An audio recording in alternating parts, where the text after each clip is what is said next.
संसदीय राजनीति में और उसके गलियारे में हाल ही में हुए बड़े उलटफेर के बाद अब उसके दूरगामी परिणाम भी सामने आने लगे हैं। इसी कड़ी में राज्यसभा सांसद राघव चड्ढा को उच्च सदन यानी राज्यसभा की बेहद महत्वपूर्ण याचिका समिति यानी कमेटी ऑन पिटीशंस का नया अध्यक्ष नियुक्त किया गया है। उनके हाल ही में आम आदमी पार्टी छोड़कर भारतीय जनता पार्टी में शामिल होने के बाद सत्ता पक्ष की ओर से दी गई ये जिम्मेदारी राजनीतिक हलकों में एक बड़ा और विचारणीय संकेत माना जा रहा है।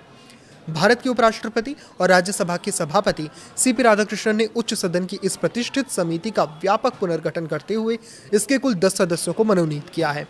राज्यसभा सचिवालय द्वारा जारी आधिकारिक अधिसूचना के अनुसार सभापति की ओर से पुनर्गठित की गई ये नई समिति 20 मई 2026 से प्रभावी हो चुकी है और इसके अध्यक्ष पद की कमान सीधे तौर पर राघव चड्ढा को सौंपी गई है। संसदीय लोकतांत्रिक व्यवस्था में इस समिति की भूमिका बेहद गंभीर और लोक कल्याणकारी होती है, क्योंकि इसका प्राथमिक कार्य सदन के समक्ष देश के विभिन्न हिस्सों से पेश की गई जन याचिकाओं की बारीकी से जांच करना और उन पर उचित कार्रवाई सुनिश्चित करना है। ये समिति मूल रूप से कार्यपालिका यानी एग्जीक्यूटिव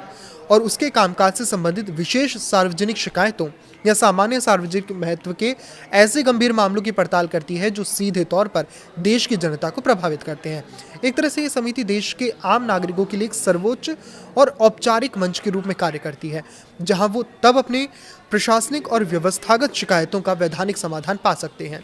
जब उन्हें सामान्य सरकारी या प्रशासनिक रास्तों से कोई राहत नहीं मिल पाती। जनता और संसद के बीच के सेतु की कमान अब सीधा राघव चड्ढा के हाथों में होना संसद के भीतर उनकी भूमिका को और अधिक विस्तार देता है और ऐतिहासिक राजनीतिक दल बदल से जुड़ी हुई है।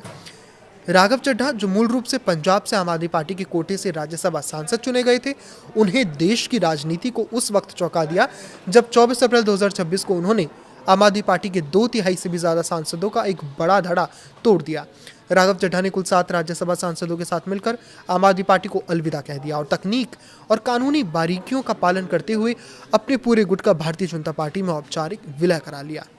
राघव चड्ढा के नेतृत्व में जिन दिग्गज आम आदमी पार्टी सांसदों ने भाजपा का दामन थामते हुए कमल का साथ चुना, उनमें संदीप पाठक, अशोक मित्तल, पूर्व क्रिकेटर हरभजन सिंह, विक्रम साहनी, राजेंद्र गुप्ता और दिल्ली महिला आयोग की पूर्व अध्यक्ष स्वाति मालीवाल जैसे बेहद प्रमुख और प्रभावशाली चेहरे शामिल हैं। दल बदल कानून की शर्तों को पूरा करते हुए अपनी सांसद सदस्यता सुरक्षित रखने और फिर सत्तारूढ़ दल बीजेपी में शामिल होने के ठीक 1 महीने के भीतर राघव चड्ढा को राज्यसभा की इस अहम समिति का अध्यक्ष बनाया जाना कई मायनों में अहम है। राजनीतिक विश्लेषकों का मानना है कि यह नियुक्ति केवल एक प्रशासनिक फेरबदल नहीं है, बल्कि ये संसद के भीतर राघव चड्ढा के बढ़ते राजनीतिक रसूख और नए सत्ता समीकरणों में उनकी उपयोगिता को साफ तौर पर रेखांकित करती है। कुल मिलाकर कहें तो इस नई जिम्मेदारी का आने वाले समय में देश की संसदीय कार्यप्रणाली और जन शिकायतों के निवारण पर गहरा प्रभाव पड़ेगा। ये देखना दिलचस्प होगा कि एक आक्रामक विपक्षी नेता से सत्ता पक्ष के एक महत्वपूर्ण स्तंभ के रूप में तब्दील हुए राघव चड्ढा इस नई भूमिका से जनता की उम्मीदों और संसदीय गरिमा को किस तरह संतुलित करते हैं। इस पर आपकी क्या राय है, हमें कमेंट करके जरूर बताएं। लाइक करें, शेयर करें और इसी तरह जुड़े रहें। नमस्कार।